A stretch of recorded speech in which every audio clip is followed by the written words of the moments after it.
Good afternoon. Happy Sunday. It is Sunday, July 13th, and I am doing a video. Most of you who see this video channel when I use it are used to seeing USFFL content, which is a Stratomatic football league that I'm the commissioner of. Hat tip to the kind of member of the league that got me the hat. But today we're going to do something a little different. Rather than look at football, we are going to look at baseball. I have a friend in the football league who heard me talking about OOTP baseball, a league that I'm in that I greatly enjoy, wanted a little more information about it, and I said, sure. Haven't got back to that person yet, but I'm ready to do that. Let's go ahead and do a game demo that anybody can consume. If you have no interest in baseball or sim baseball, you may not be interested. If you think you might even have a little interest, I'd give it a look. Let's go ahead and get started. I'll show you what I'm talking about, okay? So let's go ahead and share my screen instead. I'm going to not put me in the picture and just share the screen only. And let's pull this up. And I think I want to be certain. Yeah, it looks like it's working. So should be able to see the screen. So this is my team, the Kansas City Royals. Now let me start by kind of explaining what we're looking at here. I'm going to go to the standings. So this is a league that has 32 teams, each AL and NL divisions, four divisions of four. It runs just like real baseball, 162 game season, okay? You can play this game as a solo play and have AI for all of these other teams and just go to town. It's a lot of fun, solo game. I'm not a solo game guy most of the time. I'm in a league, and I'm in the best OOTP league that's ever been created. Best man at my wedding, my best friend in the world, Ron Harrison, runs this league. So I am the Kansas City Royals. All right, that's the team I run. But every single team you see here is run by a human. Humans are running every single one of these organizations. It's 32 people deep, and he's got great retention. It's pretty rare that a person leaves, maybe one or two a year at most, and he always backfills. It is always a full league. All right, so Oakland Athletics, that's my son-in-law. The San Diego Padres, that's my buddy Ron that I just told you about. I'm trying to think who else somebody might know that's in my USFFL football league. I don't know if there is one, so we'll leave it at that.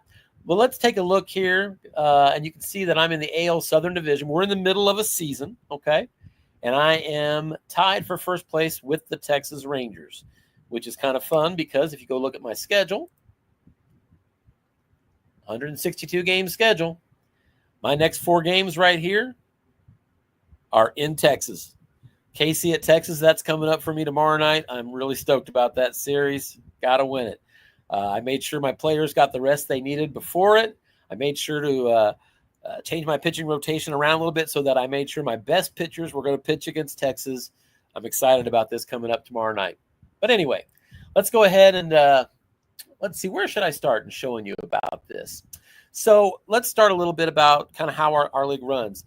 It is a simulated baseball league. These are fake players, you know. Although you should know that when we first started this league, and that is probably where you want to start, when we first started this league, way back when, it was pulling the real players. So when the league first started in its first year, let me find history. This thing is so deep. All right. So the league started way back when. Where's the year? Oh, here we go. The year is in the middle. Now, I don't think we started in the 1920s, right? But I believe I think this league started in the 1990s, something like that. Somewhere in here, might be here at that 94 break. I don't know. But the league started and real people were playing. The rest of that is more historical, all right? And this, by the way, is showing you the World Series winners and losers. Well, it's showing you the champion of both. And then the one that's highlighted is the one that won the World Series. All right? So all of these are real seasons that have been played. When we play a season, a 162-game season, that encompasses a 365-day calendar, whatever a full year is. When we play a full season, it takes us about maybe 3 months. We get 3 to 4 OOTP seasons played in a calendar real life year. 3 months, you play a season, see who wins the World Series, and you start it again. So it's a nice little rush. And then, if you feel like you need a break, sometimes the off season is kind of a break. Once we get to the off season, things don't move so quickly. You still have things you need to do. There's things that happen in the off season, free agency among them, but you're not as busy as you are during the season. All right. I'm not sure where I came in, but I can tell you that if we look at my history, and I will find Kansas City Royals right here. I think that's the World Series that I won. No, I lost that one, it says. All right, so this is the Royals team history, all right? Here's the years that they were in the playoffs. These are back in the 70s. Those are the 70s Royals, and here's the World Series they won in 85. Those are all real-life stuff. But somewhere around here, it became real life. They opened the league. It's real players. The last player that survived was Bryce Harper. Bryce Harper eventually aged out as a 43-year-old player in this league. So he started with the real players when you start the game, and then new draft and free agents and international free agents come in, and the other older players retire that are real names. And as we kept going, real names kept vanishing as they retired, and it became all names that had developed through the years of the game building. Bryce Harper was the last real name in this league, and he's been retired for, I think, 5 years, maybe 4 or 5 years in this game time. So anyway, it's all fake players now, but still just a ton of fun. So this here, starting in 2023 that you see right there, and by the way, you can see we're all the way now up to 2076. Remember, we play 3 years worth of time in a real life human year. So 3 or 4, actually, depending. This period, right? Keep going. 2076, right? So this period right here, there it is. This is when back in 2023, I don't know when I joined this league, but it was about 2019, 2020 is when I joined in game time. That's not the year I joined. It's probably 10 years before that. But I joined and I kind of rebuilt my franchise. And this row of X's this is what I did with the Royals. Went to the X's playoffs. Champion is the second column. So in that period, I went to the playoffs, looks like 10 out of 11 years, something like that. One time that I won the World Series. I also made it to the World Series one other time and lost it. So that's kind of the history I have. Somewhere after that, in around here, I left the league. I don't know. Maybe it was somewhere around here. I don't know. But I got too busy in my life, and I stopped playing OOTP, and I left the league. Well, maybe a year or two now ago, maybe just a year, I rejoined. I got interested again. My buddy runs the league, and the guy that plays the Royals had left the league, and he asked if I wanted him back, and I just couldn't resist, so I came back. I came back in 2071 right here, and I did a full rebuild, which is to say that my team was competitive that I took over, but it was old, it was expensive, had some talent. It's possible I could win a World Series with this team that I got, but they probably weren't the favorite. They're probably the 5th to 8th favorite at best, and they were old and expensive. I like to do a rebuild when I take over, so I did. Sold everything, and that's how you can see that the team went from a winning team to a big losing team, 77-85. Then I had a kind of a fool's gold year of 80-82, but I just kept selling away my best players to get younger players, to get more assets that are young that will grow. And that's how I went 71-91. You can see that I went 64-98, and then 71-91. But look at me now this year. I'm 10 games over 500 because all those kids that I invested in, selling away my expensive talent, have started to grow up. Some of them have hit the majors, and I'm competitive now. As I just showed you, I'm in first place, tied with the Rangers. Play them Monday night. All right.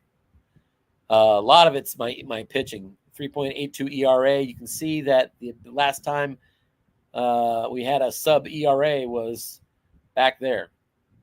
So Anyway, pitching and defense, that's what I'm doing because I play at Royal Stadium. Let's go ahead. And when I say I play at Royal Stadium, if we go to info and ballpark, every ballpark has the real ballpark and its own dimensions that you see over here. It's not too important for you to know right now, other than it tells you for left-handed and right-handed bettors whether this ballpark is good for batting average, for doubles, for triples, and for home runs. 1.000 is average, right? So in Royal Stadium, home runs overall, lefties and righties, you can see just not a lot of home runs in Royal Stadium. Whereas doubles and triples, look at those numbers. It's got an expansive outfield, a lot of room for extra base hits.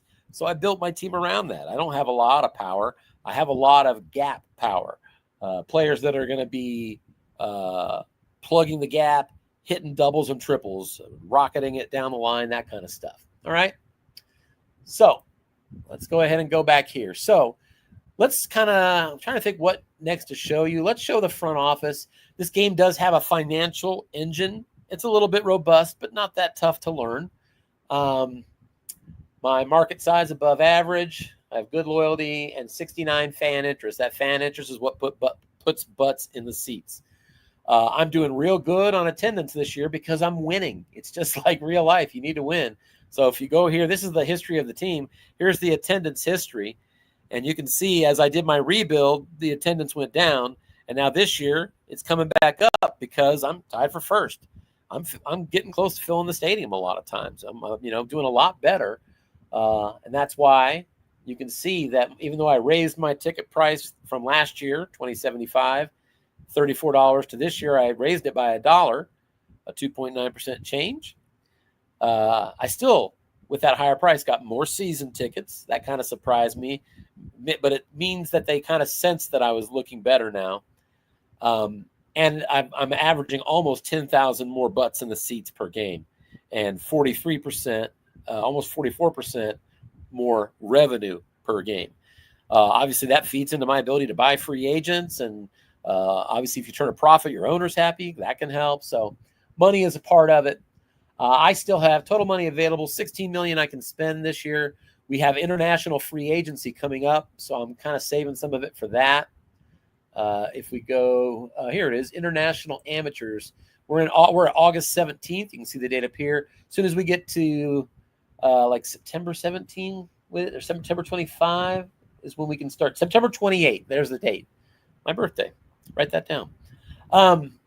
So all of these are the international amateurs that you can buy. And their demand is over here. There's penalties. Everybody can spend like 3.6 million or so, but there's penalties for going over it, like kind of like a luxury tax. So like if I wanted to offer one of these guys 10 million because I love him, after that 3.6 million cap, the other 7 million or so, you'd pay double. You'd pay 14 million to get that 7 million value. So it costs double once you get past the cap. But you can see there's all these 5-star players, which is, 5 stars as good as you can get. And you can see it goes down from there. You can play your strategy any way you want. You can try to outbid people on the big guys, or you can try to find some gems down here that'll cost you a lot less and maybe get 3 or 4 of them, which is what I've typically done. But it varies. The one reason that these are a little bit more risky is you'll notice the age over here. They're all 17, 16. When they're that young, there's that 5-star could come down a lot. They could become a waste of a player. You never know. There's a development engine in this game that you just have to trust me is really good. What you see is what you get, but there's enough variable that, if it's a 5-star player, it certainly has a better chance of becoming a 5-star player than a 2-star guy. But a 2-star guy might become a 5-star player, and a 5-star player guy might not. So, it's all about playing the odds. But that's coming up right around the corner is the bidding process. I wanted to show you that because, talking about, hey, there's money. There's a lot of ways to use it. Free agency, international free agents, that kind of thing. Another thing I like to show is reports. that I think you should see now is league events. So this is this year's league events. The list here looks the same every year. The dates might be slightly different, obviously, because the calendar is different. But the ones in red are because they're in the past. We've already done all those this year. We just did the All-Star game. We just had our trading deadline, and I picked up a player at the trading deadline. I had two of my starting pitchers that got hurt, and so I traded for an older player that's $21 million. We'll look at that in a bit here. But obviously, it's August 17th, August 31st, so 2 weeks from now is roster expansion. That's when you can add more players to your 26-man active roster, expanded rosters for the end of the season and playoffs. Then there's that international free agent signing, regular season ends, playoffs begin. So that's your calendar for the whole year. So just wanted to show you that. So let's start looking at my team and how I'm getting ready for the next series, okay? So let's start by talking about the free agent I just bought. I had two pitchers that got hurt. One of them is Larry McKinney. Larry McKinney has kind of disappointed me. When I bought Larry McKinney, I didn't buy him. He was a draft pick. You can see I got him in the first round over here, draft pick in the first round with a 19th overall pick. This was in 2071. This was the first year I took over the team. I sent away, trading away a lot of my expensive older talent, and I got youngsters, and I got lots of draft picks. I'll give you this good player. I want your first round draft pick and your second round draft pick, things like that. Right. So I ended up with quite a few first round picks, quite a few second round picks in that first draft that I joined. So this was one of two pitchers I took in the first round to try to be the cornerstone of my team as they got older. You can see he's just turned 24 up here. I bought him when he was 18, 19. Anyway, I drafted him at that point 5 years ago. So yeah, he would have been 19. So there are two pitchers I drafted that I thought these are going to be my cornerstones. This is one of them. He didn't turn out to be because, as you can see, back when I got him, he looked like a 5-star player, right? But look at that 10 stuff. It was his 10 rating over the years.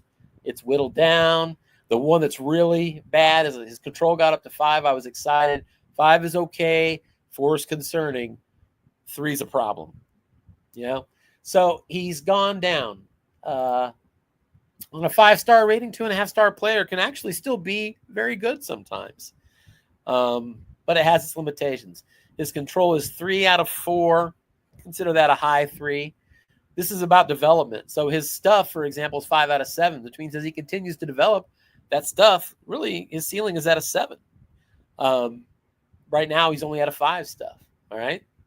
He's got pitches that could get better here, too. The sinker, anyway, has room for improvement. But again, he's out with a bicep strain for still 4 weeks right now. So I have another month before he comes back. My other starting pitcher that got hurt, you don't see on team injuries, is because when somebody is hurt for, and you can use your own judgment as you kind of learn the game, but for me, it's about 2 months, and especially a pitcher. If a pitcher goes out for 2 months or more, they need time on what's called a rehab assignment. All right. And that means that they're going to pitch.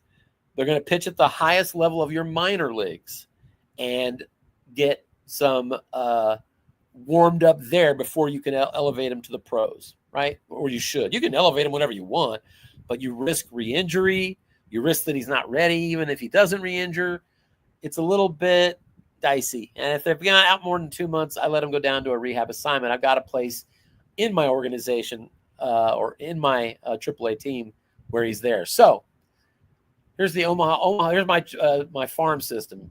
Clicking my team name up here, I can pull up all 32 teams, or I can pull up my farm system. AAA, the Omaha Storm Chasers, Northwest Arkansas Naturals, and AA. And then I've got an A-ball team, an A-, a little bit lower in the A level. And then I got a rookie team. That's where the really young kids have to be, the teenagers for sure. Anyway, so let's look at Omaha, my AAA team, to show you the other injured player. So here's the rotation. First name you see is Lorenzo Crespo. And you can see when I highlight him, it says on rehab. He's got 9 days left. I think it was a 45-day rehab assignment. You can take him away whenever you want. At 9 days, I would consider bringing him back. Here's what he looks like. 2.5 stars only, but he's pitched really well for me. Look last year, I'll highlight it, 2075. Dude was 7-4, 3.90 in 16 games started. I traded for him mid-season that year. And again, 94 innings pitched, 90 hits, 15 homers is a little high, but 32 walks, 88, 1.29 WHIP. He was a good player. He was pitching pretty well for me again this year before he got hurt. 3.61 ERA and was 4-0 in 9 starts. So he was doing really well. Better home run rate too. He's good for one of the reasons I traded for him is that in my park, the low amount of or the ability to hit home runs is harder. If I was in a home run park, I'd be looking for a pitcher that this home run ability to prevent home runs was better than 5. But in my park, I can take some chances there a little bit more with my home run allowed. I liked him because he's extreme ground ball. That's less likely for homers.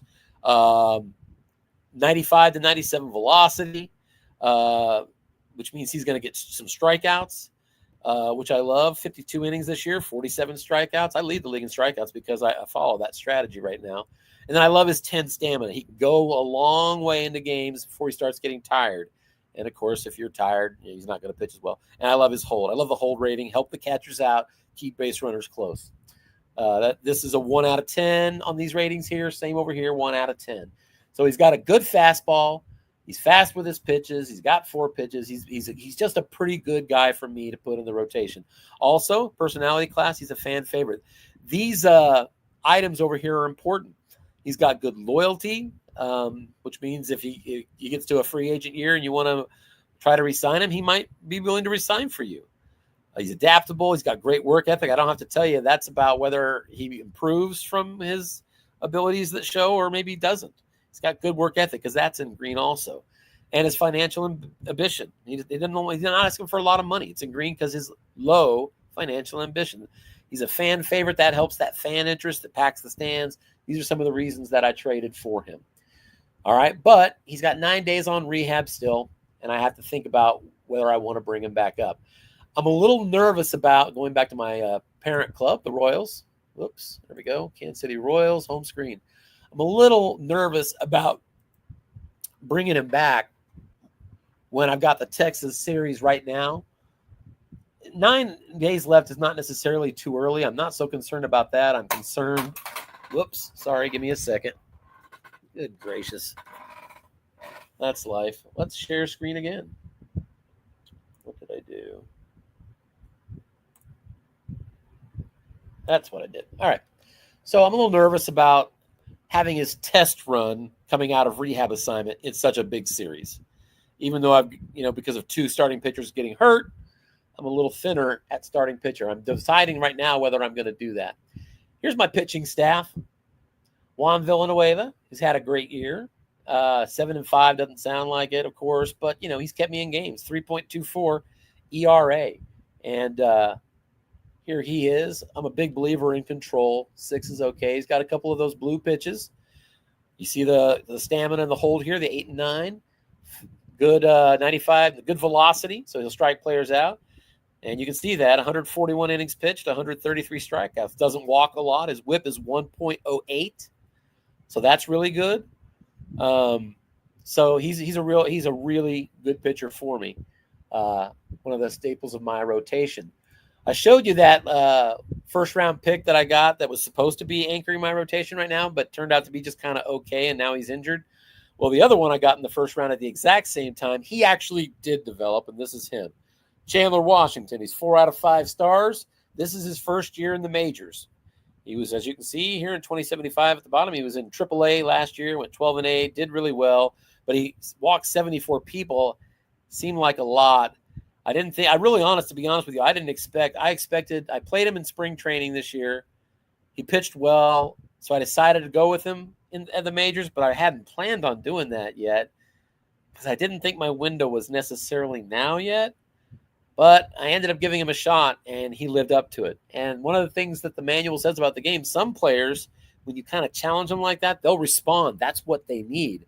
Other players, when you kind of challenge them like that and promote them a little early, that's what ends up hurting their development. So, and you don't always know. You have to experiment. That's what's so fun about this game is you have to kind of watch ratings and see what you think is working and not working.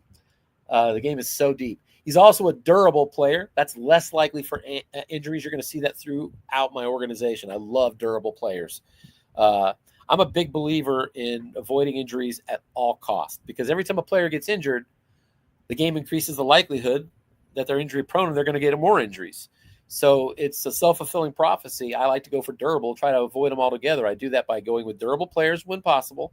The other way I do that is I set the individual strategy settings for players that if they're tired, you don't want them to play. All right? Let them sit a game. Let them rest so they're not playing tired. Batters in your lineup that play when they're tired are more likely to get hurt. So that's another thing. I'll bench them. Take a day off. Take 2 if you need it. But let's get you back up and rested. All right. So but again, I took this person in the same draft as that other player we saw that was going to be the anchor in my rotation and just hasn't become that. And this guy was taken 1 pick after him. But he's developed. He's 4 out of 5 stars now. Extreme ground ball. Look at that stamina and hold rating. He's also a fan favorite. His popularity is right now. It is fair nationally. Locally, he's popular. It can go up from there to very popular, and then the extreme popularity I think is the highest. I can't remember, but he's a fan fave, which means he's on his way there.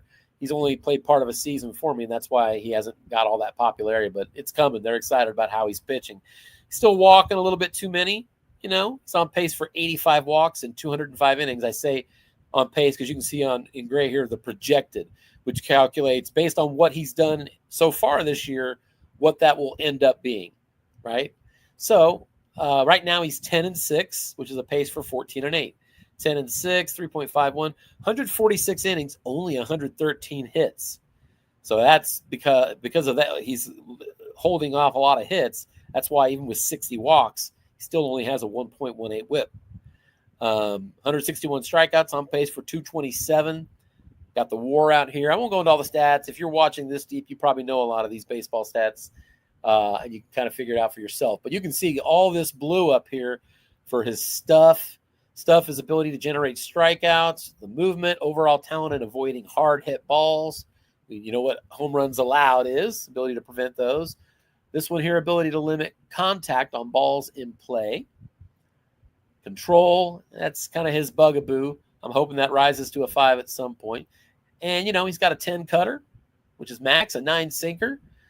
I'd love to see that curve and that changeup come up a little bit, but this is a good-looking pitcher, all right? So 4 out of 5 stars every season. His age goes up, and you run them for their duration of their career, 3 if you want to keep paying them. Speaking of that, let's just take a look. Front office. Here are the salaries of all my players. The highest ones for the current year are listed at top. Interestingly enough, you see this Ronald Coleman. I'll click on him. That's not my player. Ronald Coleman is a Twins player. Ronald Coleman, historically, sorry, I meant pitching stats. This is his historical pitching stats through all the years. He's a good lifelong pitcher. Look at all those ERAs. Look at all those years in Kansas City. 2071, I tried to trade him because I did that rebuild. I took over. I tried to trade him. It wouldn't let me because this player had signed a contract with a no-trade clause. So I had to wait a couple years. I was really frustrated having to keep him through years when I was losing because he wasn't going to do me any good while I'm going through a rebuild. But I finally got to trade him to Minnesota. As part of that trade, and you can see right here, how was he acquired from Minnesota? Well, a trade with Kansas City. Well, we can look if you want, if you're curious what I got in that trade. But 2 years in Minnesota, he hasn't pitched as well. In fact, I think I traded him at just the right time, age 40. Not sure what I got for him. But when I traded him, part of the deal that I made is that I will retain the salary, which means he's pitching for the Twins for free. That $22.8 million salary that you see right there for this player, let's go back. There's that 22.8 with an R by it. Ronald Coleman doesn't play for me, but I'm still paying $22 million of his salary to play against me and everybody else for the Minnesota Twins this year. Why would I do that? Well, there's value in that. He got a great pitcher, so he thought, and frankly, so did I at the time. I thought he still had some tread on the tire. But he got a good pitcher for free. Doesn't have to pay his salary. that helped me get, and at the time I was rebuilding. I didn't have any expensive players sucking up salaries for me. I'll pay that salary, gift them to you, and you'll give me a better prospect or more in return. So again, looking at the salary page, you can see my highest expending players. And these top 3, I just traded for. I got to the point in my rebuild where I'm like, I'm on the cusp. I'm real close to being ready to compete. Now I need to go and get some veterans to help. So let's start. One of the things I liked about this year is I came in with, and I'm telling you some of these individual stories so you can kind of see how the game plays. I came in this year with really everything kind of filled in my lineup for when the team when all the kids come up because, when I'm rebuilding, I'm trying to make sure I've got who's going to be my starting shortstop, who's going to be a good catcher for me, who's going to do this, who's going to do that, how much backup coverage do I have at this position. You're trying to make sure you're kind of covering all your things. Well, one of the things I did that was smart was I kind of covered everything except first base and DH. The thinking was that those are the easiest things to find in free agency and to trade for because they're the least important defensively, right? So that worked out well for me. So first person I traded for was Leland Vogler. You can see I took on his salary, $22 million this year and every year. This P is a player option. So in 2079, it's his call, not mine. I just have to hope he'll stay with me, or if he sucks, I have to hope he says, yeah, I don't want to be with you anymore. Great, you suck. But I don't think so. I like Leland Vogler. He's doing well for me this year. He's got the 8 power. So even in Royal Stadium, he's hit 24 home runs for me down here, on pace for 34 homers and 120 RBIs. 34 doubles. So he's been a good run producer for me this year. He's also a leader, which I really like. And you can see over here, he's extremely popular. I think he's durable too. Let me see. No, he's not.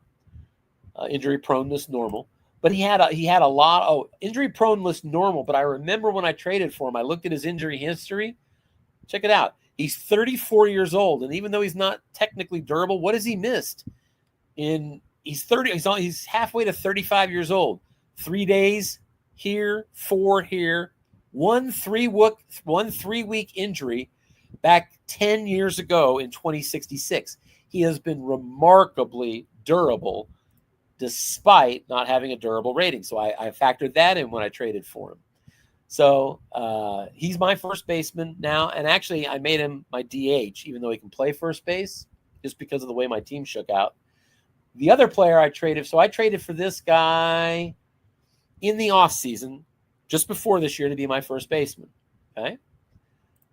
During the season, not too long ago, I traded for this high salary player, Ron McBride, third baseman. Why did I do that? Well, first of all, he's an Iron Man. That's better than durable. If you're an Iron Man, it means you should really rarely get injured. He had a migraine and flu-like symptoms. Those are the 2 times that he's missed over his career. He's 28 years old. Just like real life, the older they get, the more they're going to start, at some point, they start degrading. And just like real life, different players age out at different times. He's an Iron Man, which means he almost never gets hurt. He is 98% rested. What that means is that going into that big series with Texas Monday, tomorrow night, he's 98% rested. Usually, if you're not 100%, I'll bench you a game because I don't want you playing when you're even remotely tired.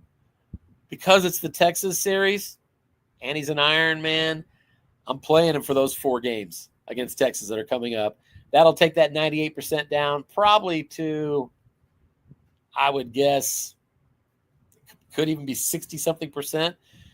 I might need to rest him 2 games after that to recover. That'll be for me to decide. But anyway, the main reason I got him, in addition to obviously another 8 power, he's got this eye. This translates to walks, which is why he has this 371 OBP this year. And you can see for 2076, he's got part of the season, most of the season has been with St. Louis, and then part of the season has been with me. All right. And up here is the projected combined 31, 99, anyway, 40 doubles. He's a good player, but I like that he's a captain.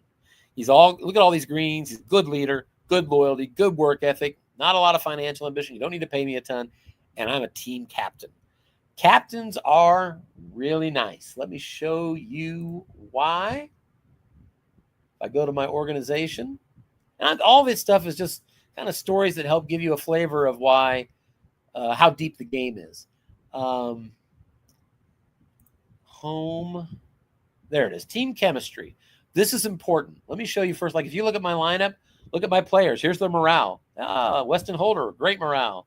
Great. Look at all these smiling people. They are happy to play for the Royals. Pitching staff, everybody, anywhere from okay to happy. No one's unhappy on this team right now. We're playing well. They're all excited, right? And I don't get a lot of players that have shitty attitudes, right? So what happens if you don't do that? Let's look at my Omaha Storm Chasers. All right, not everybody's happy. John Smith, he's downright angry. Why is he pissed? Well, his expectation is I'd like to be playing in the majors, so he's angry. I'm not letting him play in the majors. 2-star player, blah, blah, blah. You know, batting .248 in AAA. I got better players. I'm sorry you're angry.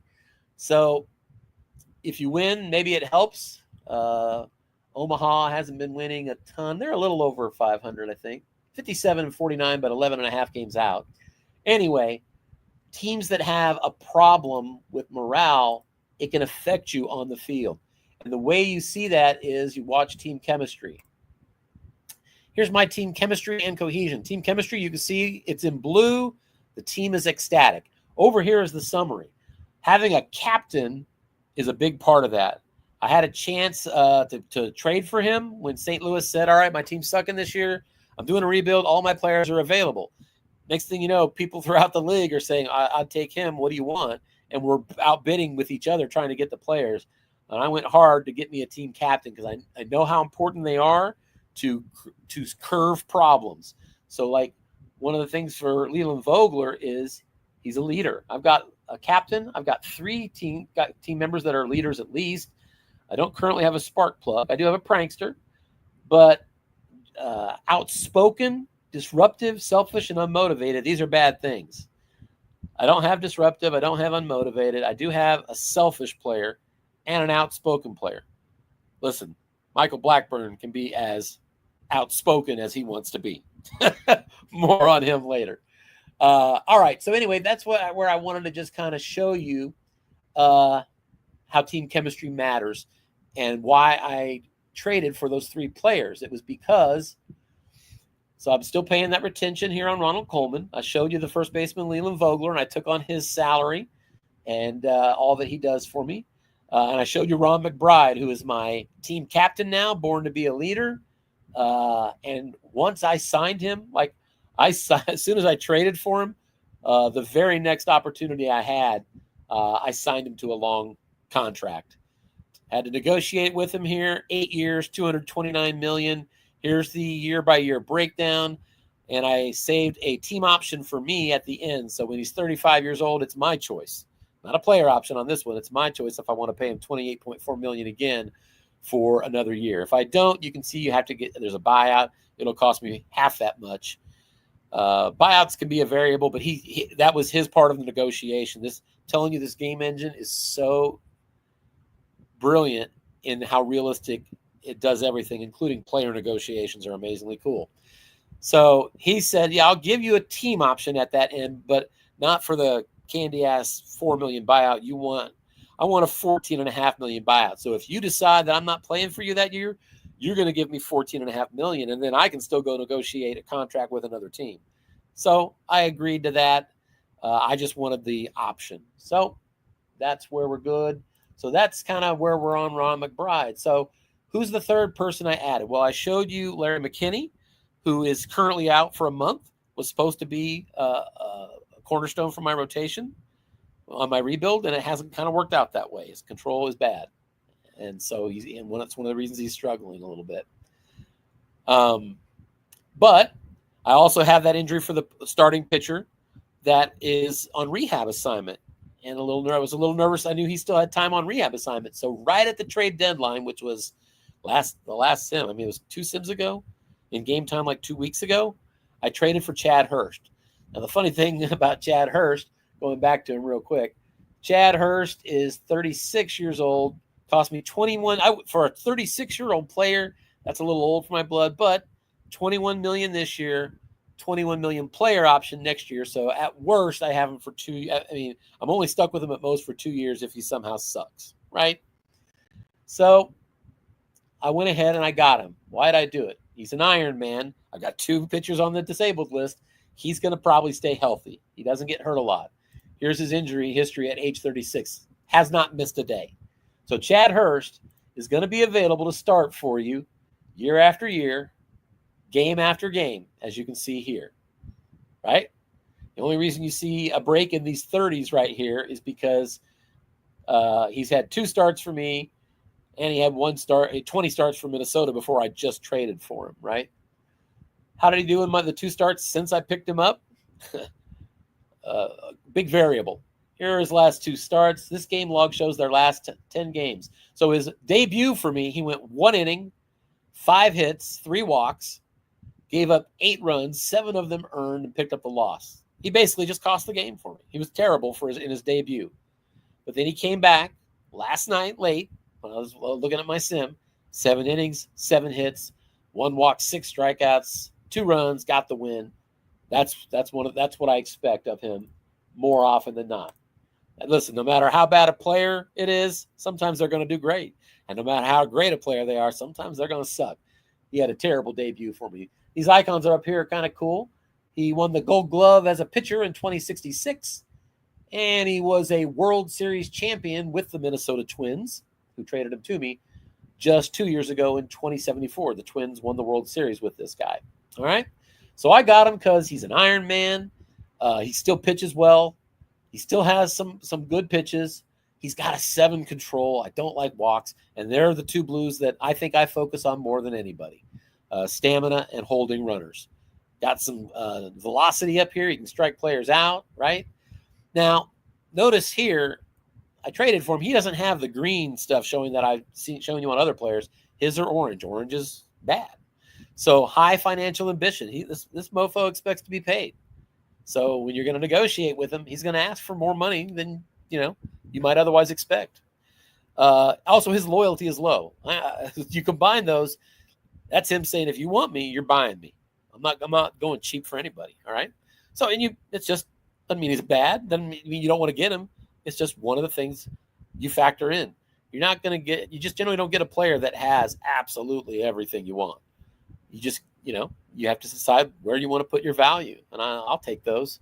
I hate work ethic being bad over here. I don't like disruptive stuff. Just depends, but there are things I try to avoid. All right, so I just picked him up at the trade deadline to boost my rotation, right? My Texas, who I'm playing for in my first place tie tomorrow night, he just made a trade deadline deal as well. So we were both wheeling and dealing, trying to compete with each other. So here's something that I'll show you that's kind of interesting. Here's Millard Hart. Millard Hart is my closer. Look at that 2 control. Most often, for me personally, I have never allowed a player with a 2 control ever to pitch at the major league level. I just don't do it. I got him in the draft, looks like 5 years ago. When I got him in the draft, that control right there was at 4. All right. And it was 4 out of 5, meaning it had room to grow. I got him in the draft, right about here when he's a 4-star player, a 5 ceiling on that control, and it's at 4. And he grew and he became a major leaguer. But that control, as you can see, started to go down. And now it's at 2. That 2 and the drop to 3 and 2 happened in the offseason. He was at 4 when I closed last year. Or was he? Nope, he was at a 3 last year, and then in the offseason, he was at a 3 2 years ago, and I still pitched through it. But this year he was at a 2. I came this close to not letting him play this year and just putting him down to AAA and trying to make somebody else the closer. But I took a chance, and he's rewarded me for it. All right? So he's got 44 innings pitched and 22 walks. So that's not good, but for a 2 control, look at his walks per 9 over here, 4.5. Well, the last 2 years when his control was better, he walked more. The other thing I did, because it was at a 2, the only reason I decided to pitch him is on his strategy. And you can do team strategy that is so deep. You can also do individual strategy. And on his individual strategy, right here, batters faced, 5. I can give players a pitch count, an aggressive tiredness hook. Yeah, I've got that enabled too. If you get tired at all, maybe you pitched 5 batters yesterday and now you want to pitch 5 batters again today. It's your 3rd day doing that and you're kind of tired. I've got an aggressive tiredness hook. Get him the hell out or he's really going to start walking people. And even if he's totally rested, you get 5 batters. That's it. With a 2 control, I'm only going to give you 5 batters. You can look at all these other guard lines, play infield shifts, outfield shifts. You can do all kinds of things, right? But I only give him 5 batters this year, and that decision has ultimately paid off. The dude is 4-2 games he's won. Some of those might be ones that he blew a save and then ended up being the winning pitcher, but only 5 batters, 2.64 ERA. He's on pace for 30 saves. Not great, but you know what? I've got 63 wins as a team. He's saving almost half of them, right? 44 innings pitched, 37 hits. That's because that 9 stuff, the strikeouts and the movement of 6 helps not make hard hit balls. Only giving up 3 homers. That's great.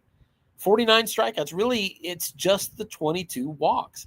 And it's a lower walk rate than he's had before. So believe me, I'm keeping my eye on him all the time. But, you know, every time he comes in the game, I'm like, oh, God, here we go.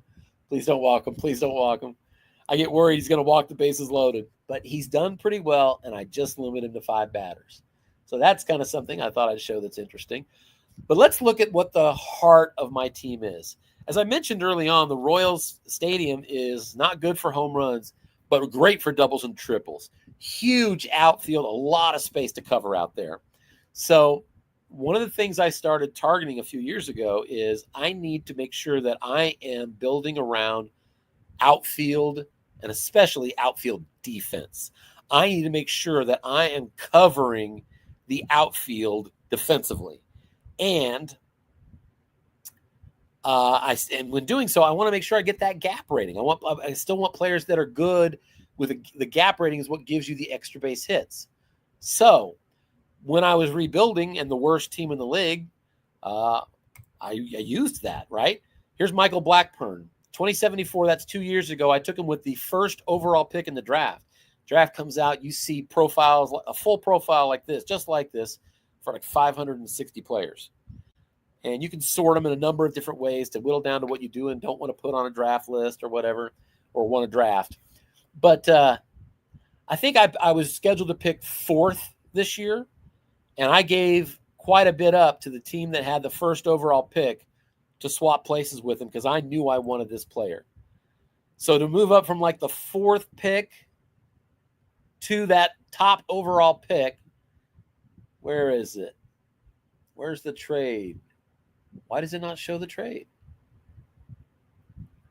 Should show the trade. Why am I not seeing that? Because he wasn't a part of, that's right, because he wasn't part of the trade. I drafted him after I acquired the pick in the trade. So I don't have those details right now. I'd have to think about where I could go find that. But I traded some capital, some young players, maybe a draft pick. I'm sure I moved up to 1, gave him my number 4 overall pick, and traded him a bunch of crap more. So I remember I kept adding to it. What about if I add this player too? And I just kept adding it to him and until he finally said yes, because I wanted this player. You can see pretty obviously why I wanted to have the first overall pick. All right, so why? First of all, is the defense. Outfield range, I picked him to be my center fielder. He's 9 out of 10 in center field with a 9 range. Good air rate, doesn't get a lot of errors, and a nice arm out there in center field. He can also, if I wanted to slide him into left or right, potentially be a 10. He's already a 10 in left, 9 out of 10 in right. He's also got that gap power right here that I talked about. Gap power is a measure how often hits go for doubles and triples. That's more likely to happen in an expansive outfield like Royals has, so I made sure he got gap rating. Is so he can draw walks. And look at all this speed, stealing. He's got 10 speed, 10 steal aggressiveness, 9 stealing ability. I brought him up to the majors at roster expansion last year. So he played the last 9 games of the year coming to the pros, and he went quick. Look at this. He was in college in 2074, and I drafted him. The draft is in the middle of the season. So in the middle of the season, he played 27 games in A-. So he skipped rookie ball altogether, went straight to A- ball, batted 346, 527 OBP. So his next season, 2075, was his first full season in the organization, because he was drafted here, only played part of a season.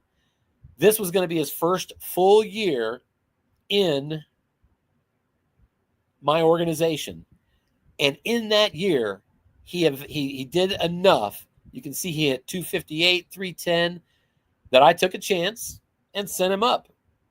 And apparently this is one of those players that responds well to being challenged, because in 9 games, he batted 395, 425, 2 doubles, 2 triples.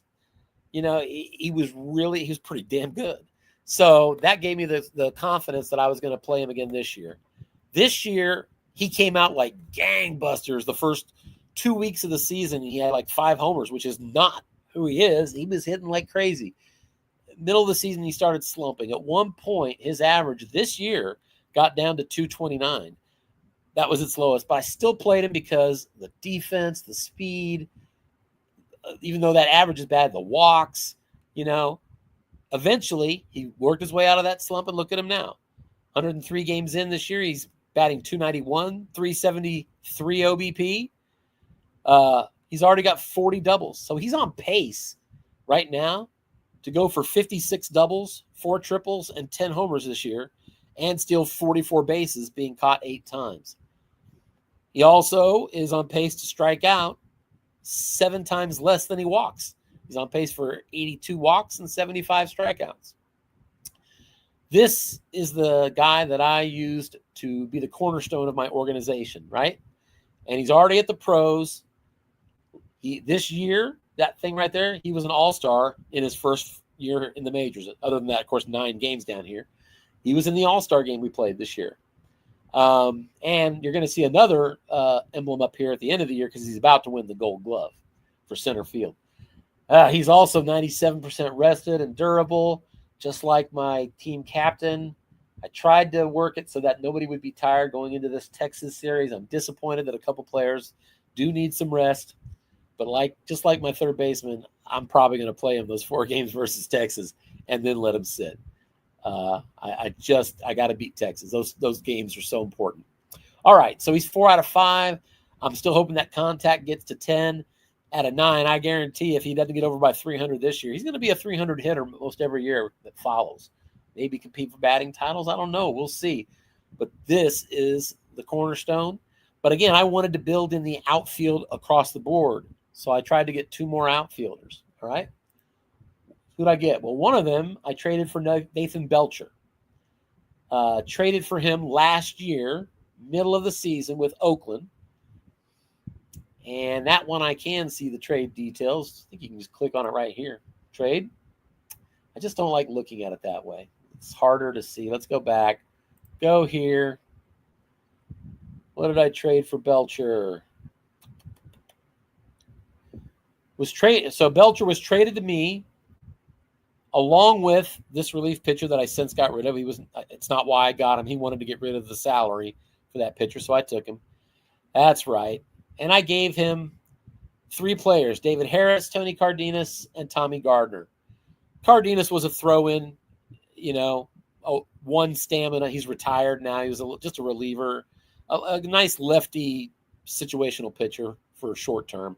Tommy Gardner looked like he could be a starter, but he kind of fizzled out for him, and he ended up getting rid of him, because he didn't do very well.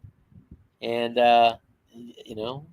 for me, you can see the last year I had him, he was 3.57. And then out of the bullpen, Oakland picked him up, and you can see he was terrible. So I got rid of that player at just the right time. His rating started to come down, and now he's not playable, but I got value out of him. The one player that I gave him for Belcher, who we're still looking at if you look at top left, that actually does have value is David Harris. I gave him at the time what was basically one of the very best catchers in the game. He's durable, 29 years old, $20 million a year. Power, eye. This year he's batting .288, .398 on base percentage. You know, it's a good catcher. So I got Belcher from him, who was really young. He was 19 when I traded for him. He's now 21. But I liked him because of the 10 potential for contact, which is where I hope it's ending. And look at this 9 gap. All right. And then look at the defense. 8 range, 8 air. His arm is average. That's true. If I play him in left field, though, he's a 9 rated left fielder. Right? But can play okay other places. He won't be my center fielder because I've got Blackburn. So he'll probably be left corner outfielder for me. He's also got that personality of a spark plug. Remember, I looked at our chemistry earlier. I don't have anybody that's a nice spark plug. And then, of course, I love the greens, adaptability, work ethic, and intelligence. Those are the 2 things that I think equate to your best possibility of seeing this 2 stars end up closer to 5 stars. Work ethic and intelligence are the 2 things you want to see them reach their potential. Now, just because you have it doesn't mean you will. And you might go, well, he has work ethic intelligence. What the hell happened? And a guy that is terrible with those 2 things suddenly develops. And you're like, oh, crap, I didn't know he was going to be good. I have a player like that in my work I can think of right now named Josh Gonzalez. But at any rate, I'm hoping this guy can get it up to a 10 on contact. And he can steal bases. He's not performing well. And again, these ratings are a guide, but not always totally representative. So 9 speed and 9 stealing ability, 10 aggressiveness. He's very aggressive. And I can, by the way, dial that aggression down in his strategy settings. But I'm still testing it out. So this is his road. He started in right here in rookie ball for me, went to A-. Then I put him up to A ball. You can see he only batted 200. So I wasn't excited about that. So the next year I brought him back down to A-. Then back up to A ball this year. And by the way, A ball, it didn't go in that order. I took him from A- all the way to AA, hoping he had enough that he could make the jump. And he batted pretty poorly, 234, 289 on base percentage. I just wasn't good enough. So that's when I demoted him back to A. So now he's 1 up from where he was last year, just A ball. And he's done okay in A ball, 302, 386. All right. But look at his steal rate. 21 steals, 11 caught stealing. I mean, I feel like I need a 75% success rate to really want to really push a lot of steals. So you got to watch the stolen base rate, and I'm still watching it. But he's not doing so great there. But even if that's the case, all that speed is going to be good going around the base paths. As soon as he gets more development, he's not going to strike out as much. Look at that, 4 out of 8.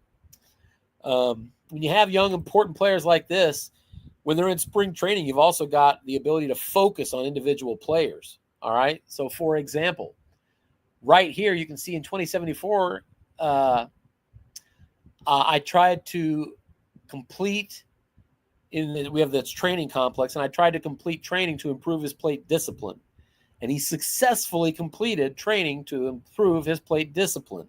The plate discipline, when you pull up that screen, it shows you what all it does, but it's basically walks his eye, at the plate.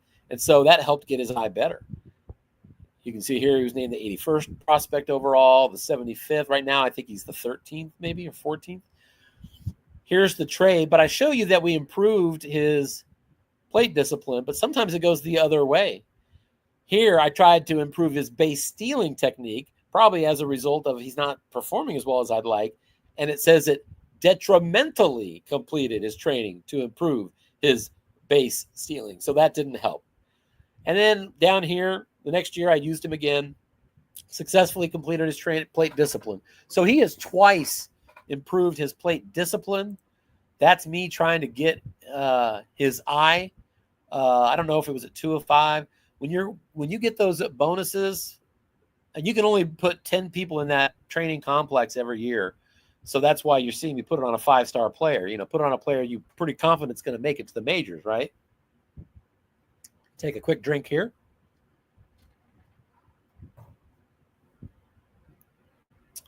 His eye is 4 or 5. When he successfully completes training like that, it can improve the lower number, or it can even improve that second number, the 5, making it a better ceiling for him. And that's what you see me trying to do. Tempted to, his contact is 6 out of 10. At 21, I'd like to have seen that get to 7 by now. But we'll see. If at the end of the season it doesn't get to 7, I may try contact.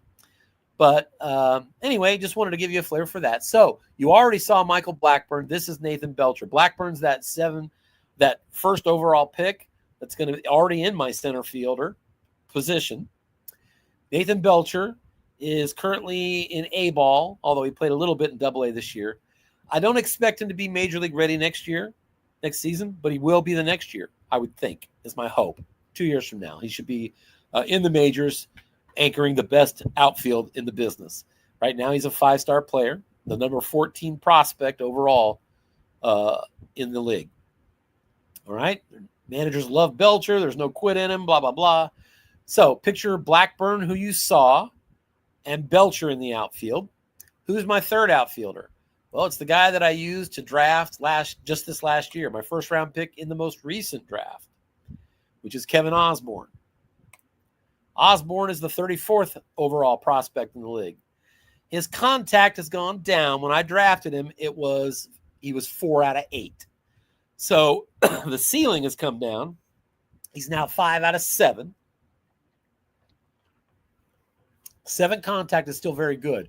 But again, look at that gap power that I have for him. Look at his stolen base stuff. It's all 10s. And unlike Belcher, he's performing. 6 stolen bases and 1 caught stealing when I tried him in Double-A. I tried to put both of these players in Double-A this year, trying to push the envelope, see if they would respond. Both Belcher and Osborne that want to join my current center fielder, and neither one of them responded very well. Osborne batted 114. Okay, I better move you down. So now they're both in A-ball together. And here in A-ball, he's batting 264. Not too bad. All those walks, though, got a 418 OBP, but 41 steals in just 70 games, only 65 starts. This guy steals bases all the time. Look at that 10 gap. He's in my outfield, in the Royals outfield, he's gonna hit doubles and triples all day long. And then look at the defense. Center field, he's a 9. So he's gonna be good. He's also durable over here, right? Well-known popularity. This is a lot of player. A lot of players. So that's my future outfield. Only one of them is in the pros right now. 2 years from now, when Belcher comes to the pros and Osborne comes to the pros and they join Blackburn, who's already in the majors, I'm going to have the best outfield in the business with elite defense. Let's take a look at Blackburn, how he's doing defensively. Fielding stats. Well, one game not started. Somehow we probably had injuries or something. He got moved to shortstop. By the way, you can see he can play a 5 at shortstop, up to a 7 at second base. I could make this guy a second baseman if I wanted to not play him in the outfield. Just seems like a waste. Anyway, so I'm not planning on that. I'm going to keep him in the outfield. But I wanted to show you his fielding stats in the outfield, 103 games in, 13 assists. That's throwing somebody out from the outfield. At the center field position, that leads the American League right now. He's only committed 1 error on the year. Good fielding percentage. Zone rating, 13.8. That's about your range. That's about your range. So, I know why. Hang on one second here. Give me just a moment.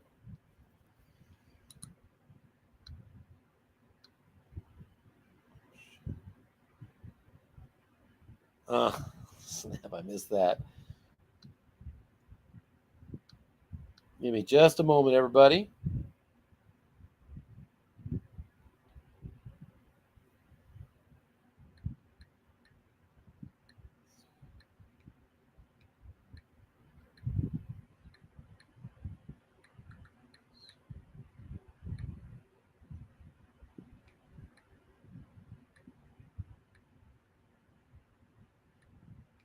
Almost there.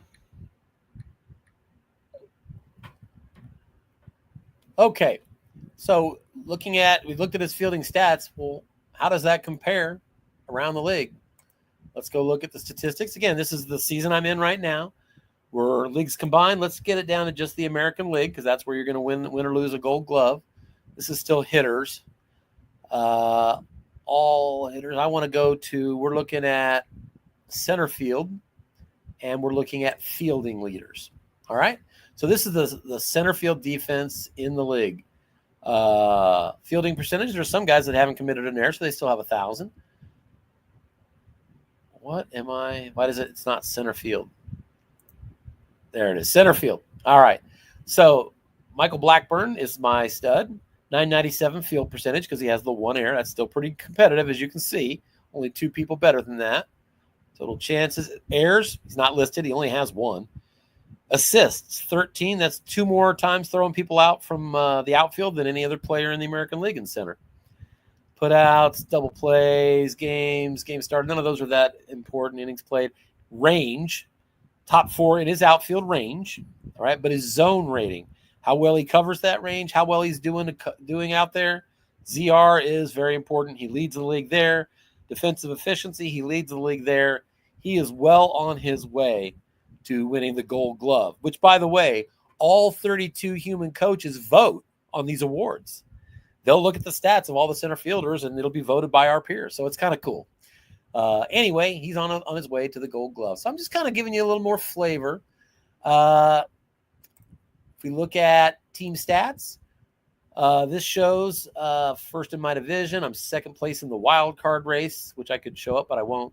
PieFag, for those that love baseball, says that really based on the stats I'm putting up, I should have 1 more win than I do, 64-51, instead of my current record, 63-52. Then it breaks down how I am at home, on the road, extra inning games, 1-run games versus lefty-righty, my last 10 games, and then here it is every month. And I haven't had a losing record yet on any month. I did play 500 ball in the month of May. Team batting stats. One of the things I think that is really interesting about my team right now is 5th in runs scored, despite really not leading most of the other hitting categories, as you can see. But 5th in runs scored. Over here, my bullpen is the best in the league. My starters used to be about there too, second. It's since the All-Star break, my starting pitching has not been doing as well as it was in the first half. That's just a fact. Some of that's the 2 injuries. But even with that, I use a lot of bullpen, and I'm second overall with a 3.82. That's the second best ERA in the American League. I've got a good zone rating. That's because I have good defense in the infield for the most part as well.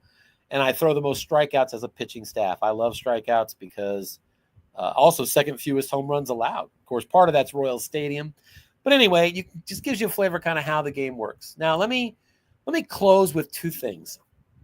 One is to explain kind of how our league works in case you'd be interested in joining our league. I don't know if there's an opening now, but the wait list is usually short. It's pretty easy to find somebody. When we play, he runs a sim every week 4 times. So we sim on Mondays, Wednesdays, Thursdays, and Saturdays. Every time he runs a sim, it is 1 calendar week. So on Monday, tomorrow, he'll run a sim that is these 7 games, 4 against Texas, 3 against Baltimore. Obviously, no day off in there.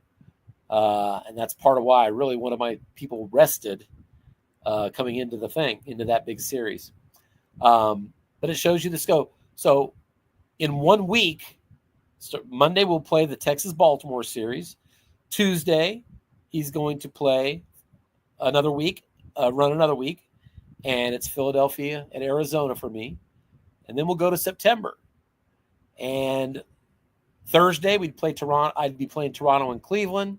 And then on Saturday, 1 week from yesterday, next week, this coming weekend, I'll be up against the Twins and Tampa.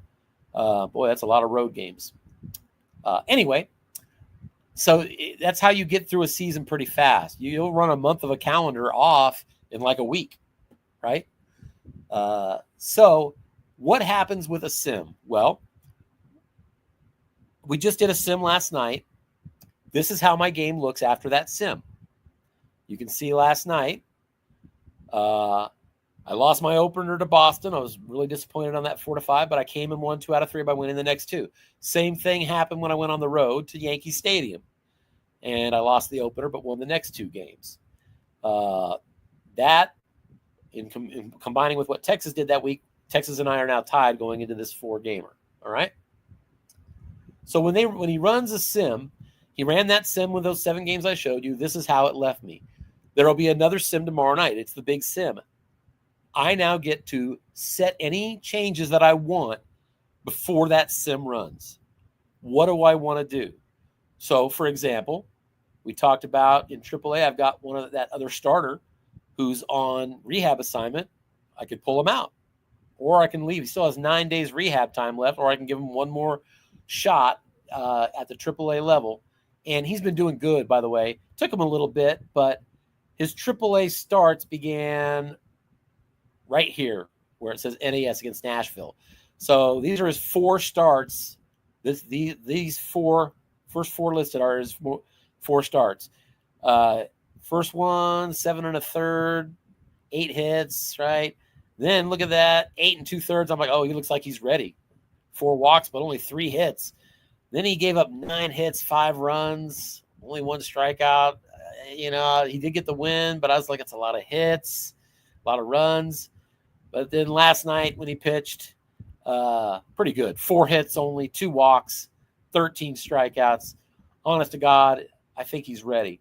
But my point is I can promote him if I want to. Action, transaction, and I can promote him, place him up onto the roster if I want to. I don't think I'm going to do that. I'm a little nervous about his first start being against Texas. But my point is the individual strategy settings I've already got on all these players. So like, for example, Michael Blackburn, you look at his individual strategy settings, set game strategy. I override the team strategy settings because I want it to look at my players individually. It's up to you. You can set a team strategy, how often you want to steal, and it'll reinterpret it for you. A lot of guys do that in the league. But you can see I've got him really pumped up high in the blue here to frequently try to steal bases, frequently try to use his base running to extend and take an extra base, hit and run. I'll let other base stealers go when he's at the plate because he doesn't strike out that much. He's going to bat for average, right? Sacrifice bunt and bunt for hit, never. And by the way, I thought he actually could bunt. He's not very good on either. But even if he was, players that are this good, I don't want him to bunt. I'll turn that thing off, right? I don't use a lot of bunting necessarily. But anyway, so it's up to me to set all the changes that I want to make. The individual settings on players are there for me. So what would I typically do? Well, for me, I need to look at my pitching rotation. Chad Hurst, that's that guy that I just bought at the trading deadline. His second start was good. I'm not going to go through all the changes right now because I just want to kind of give you a flair. I can change how I want these bullpen arms to be used and more often or less often. Avoid high leverage. I don't have a lot of faith in Lyle Cook sometimes, so mop-up duty is where I want him. If I'm down 12-1, let's give him some innings so I don't burn my other arms. If it's a critical situation, bottom of the ninth, I don't think I want him coming out of the bullpen, right? So you have all those strategy settings. You can set pitch counts here, everything, all right? So you can do whatever you want. I actually use 7-day lineups. Most people do not. And that's this right here where I will literally tell it for all 7 games exactly who I want to pitch in every game. I'll set my default lineups, but then I'll go and I'll change and slide some people out, get some bench people in for certain games. Maybe I know a player needs a rest, but the player that needs rest struggles against lefties. Well, then this game against the left-handed pitcher here against Texas might be when I bench him and bring in the backups. There's a lot of thinking that goes into that. But you make all those settings, get the whole thing set. You might make changes at the lower levels too. I do less of that. A lot of people let that run. But one of the things I do at the lower levels is I'll look at my batters. Pablo Martinez, see those 2 yellow bars right there? He's kind of tired. How tired? 79%. You get basically 20 to 25% back if you take a day off. So for him, I would probably set game strategy and literally come up here and put a 1 here to bench him for 1 game to get him back to 100. So the first game back, he will not play. That's what I'll typically do. The other thing I do for any player in my organization that is above 2 stars, notice Pablo is a 2-star player, but if he was 2.5, what I typically do for all of those players is I change this. Bench player if day-to-day injury. What's a day-to-day injury? I'll show you right here. I just saw it right above. George Gray. See that plus sign? It's an injury. If it's in red, he can't play. He's literally can't play. If it's a day-to-day injury, he's nursing something. You can play him if you want. He's got wrist tendonitis. It'll take him 2 weeks to recover. It inhibits his throwing only. So he's an outfielder. Might make it harder to throw people out, but shouldn't hurt his defense or his hitting or his stealing. So you might want to play him. Well, other guys in the league might. I don't. Because when you're injured, and he does have wrist tendonitis right now, means you're nursing an injury and you're more likely to be favoring it and get re-injured. It increases your likelihood of getting another injury if you're playing while you're nursing a daily injury. So for players that are 2.5 stars or more, the most important players in my organization, I will set that game strategy. Bench that player if he has a day-to-day injury. Let the manager decide? No. If the severity is at least minimal, get him out. And if it's a day-to-day injury, it's always at least minimal. This particular one was moderate, right? So you can choose, but I don't care. I'm not letting that manager decide. If that day-to-day injury appears at all, I don't care how minimal it is, I want him on the bench. So by setting it that way, the player will be out for the 2 weeks. I don't want him to play. This is a strategy I use to keep my players healthy, and I promise you that I bitch about injuries a lot less than my peers in this game. One thing I prioritize. All right. So I think I got the sim set up for you 4 times a week at a time. The sim comes in, you get it like this. I make all my changes. Once I've got all those changes in, I go up here and I click File, Online League, and Export. That means I'm exporting my changes to the league. Let's show, not you, hide. We're almost done here.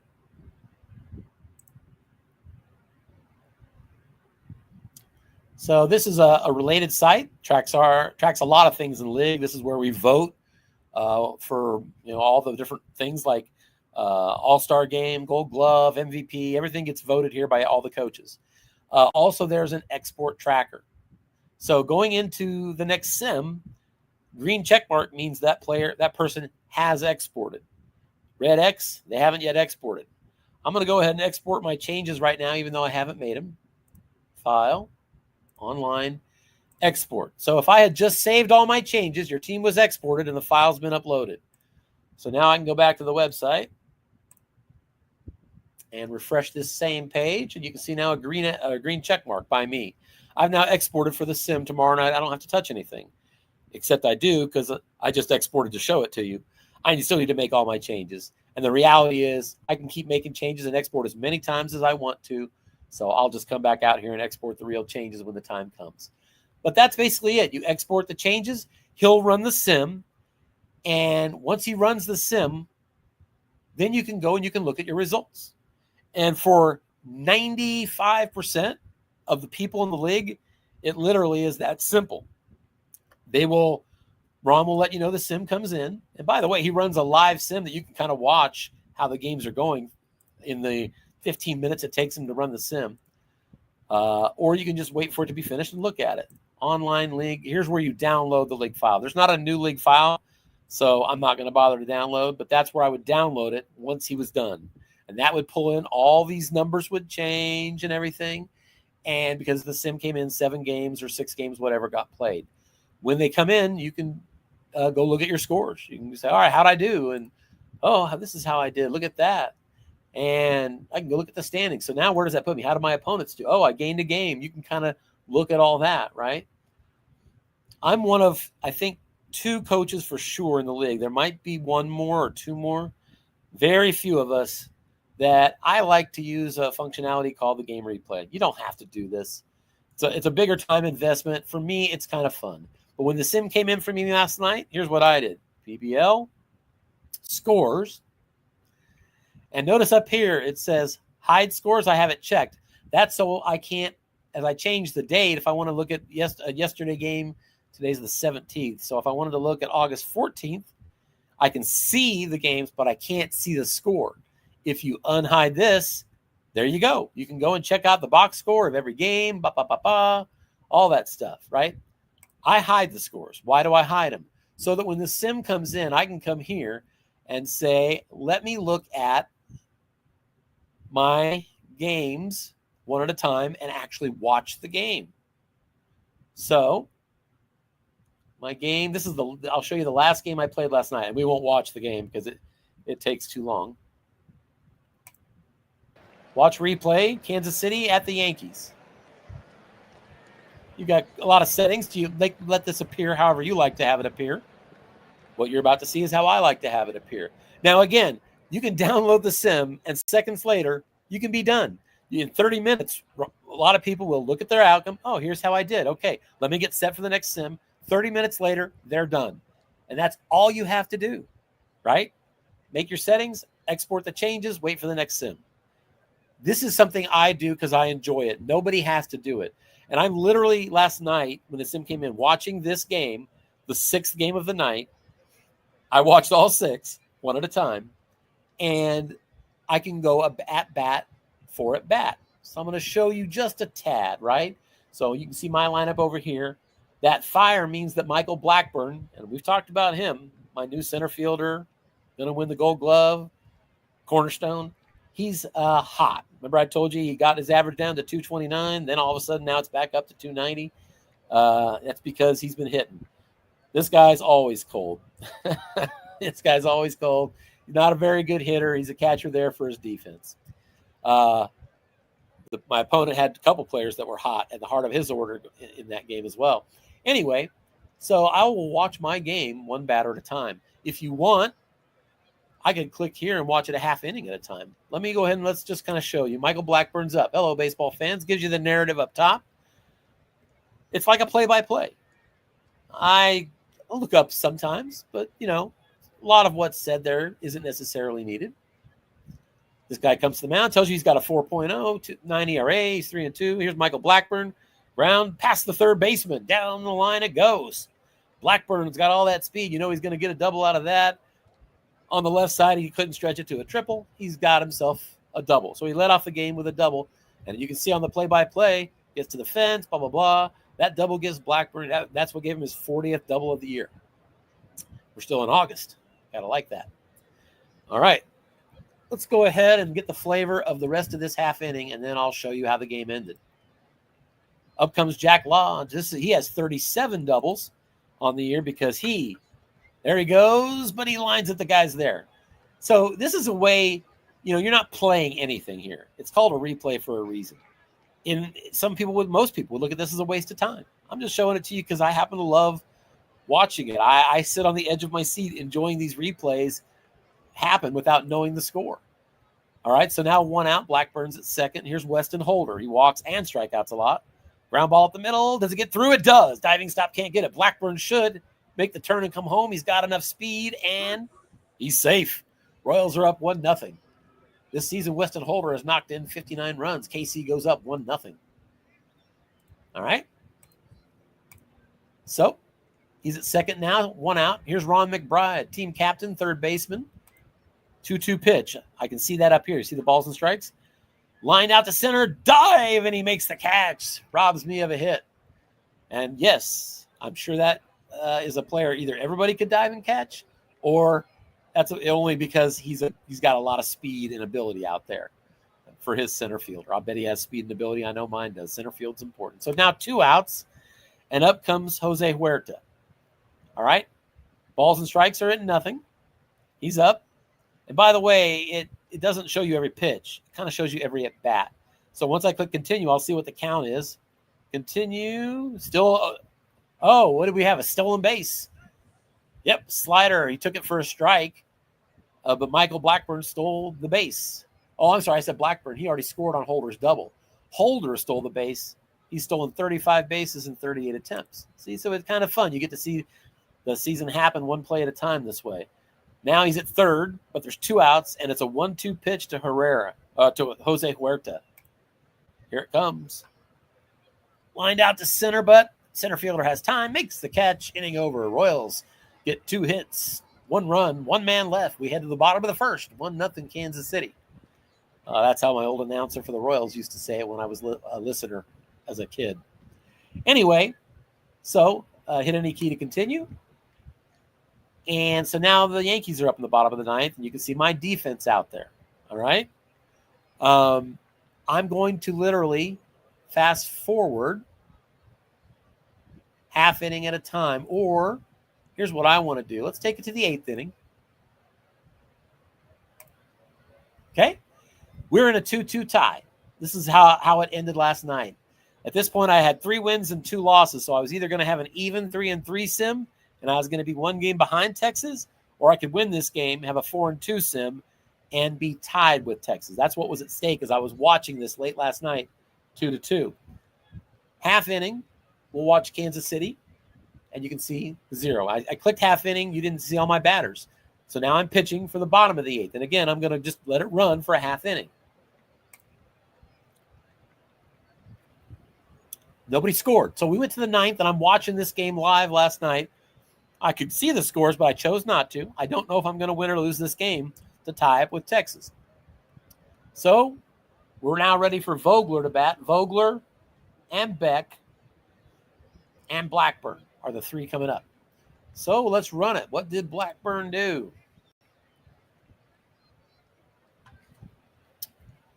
Not Blackburn, I'm sorry. Vogler grounds out. So there's 1 out. In the 9th, here's John Beck, my second baseman. 1-2 pitch. Got him swinging. So 2 outs, nobody on, and here comes the leadoff hitter, Michael Blackburn. Oh, my. Carrying, and gone. Blackburn hits his 7th home run of the year, and the Royals go up 3-2. I was pumped. All right, next player up, Jack Lodge. I know that's the end of the inning at some point here. Ball 4. I know I don't score another run. Weston Holder is up.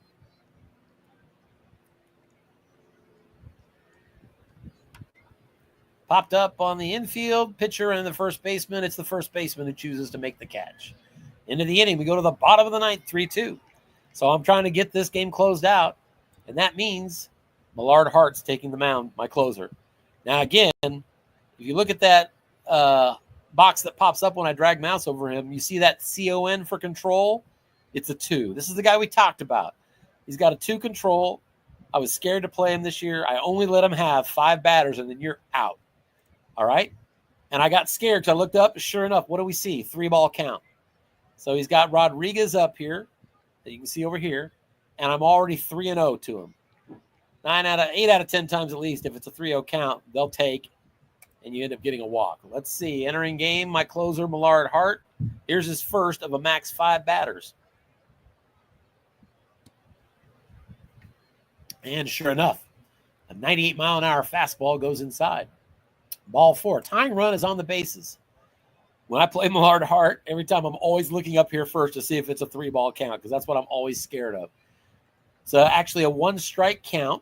So here's Millard Hart. Snap throw to first, runner gets back. About that, it's like real life. You snap throw to first, sometimes, depending on that pitcher's air rate, they might have an errant throw, and that runner will move up. Sometimes they might pick him off, and all those ratios are very realistic. Sometimes the catcher will do a snap throw to first, and every once in a while, he'll get a runner. Everything in this game is so realistic. All right, so 0-1 still on the same hitter, McConnell. Another snap throw to first. So it's 1 at bat at a time, but notice the count changed. Now it's 3-2. Anytime you click to advance and the batter is still at the plate, it means something happened, but the batter is still at the plate. Well, so now we've got a 3-2 count. So now I'm afraid I'm going to walk a second hitter. Let's see what happens. I can't remember. And indeed, So I'm frustrated last night, back-to-back walks by my 2-control hitter, and I'm like, oh, crap. Not only might I allow the tying run in, now the winning run is at first here in Yankee Stadium. All right, click any key to continue. 0-1 count on Herrera. Snap throw to second. He's back in time. Still 0-1. Pitch comes in. Ground ball. First base. Gets it to second for 1. Back to first.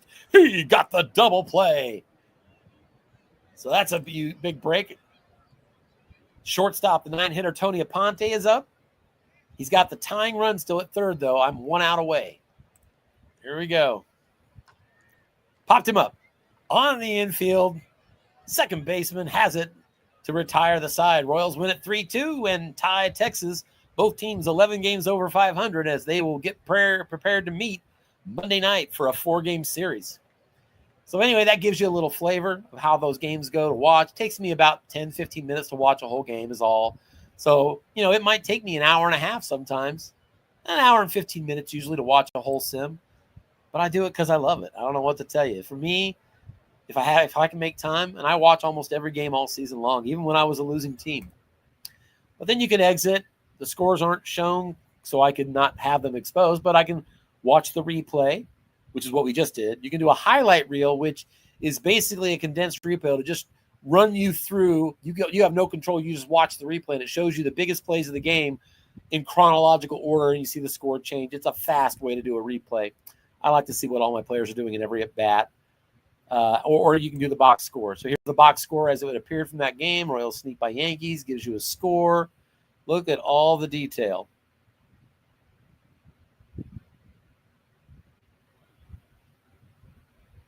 All right. So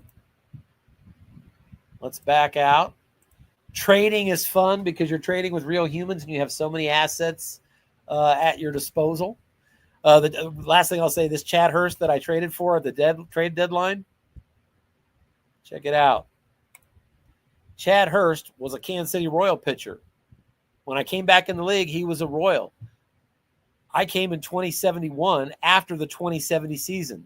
He'd been with the Royals for 5 years. This is a player I traded away to Minnesota as part of my rebuild when he was 31 years old. And he did good for Minnesota. 13 wins, 15, 11, 12, 12, some decent ERAs, never an injury. He was a good pitcher for him. And then now that he's, toward the end, I took on the last 2 years of his Minnesota contract to bring him back home at the trade deadline so he can help me survive those 2 injuries and make a run since I decided I'm competitive. So anyway, that gives you an idea of how this game is played. Catchers, by the way, they have catcher blocking, framing, help get you strikeouts, blocking to avoid pass balls, catcher arm to throw out.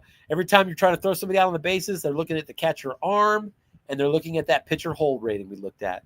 So many variables to play with, so many things to build your team around, full money setup to try to afford salaries. I have $28 million for extensions to extend players. Just a fascinating game that I couldn't highly recommend more. So if you're looking for like eye candy, the only eye candy in this game really is the replay I showed you, and most players don't watch the replay, and it's fine either way.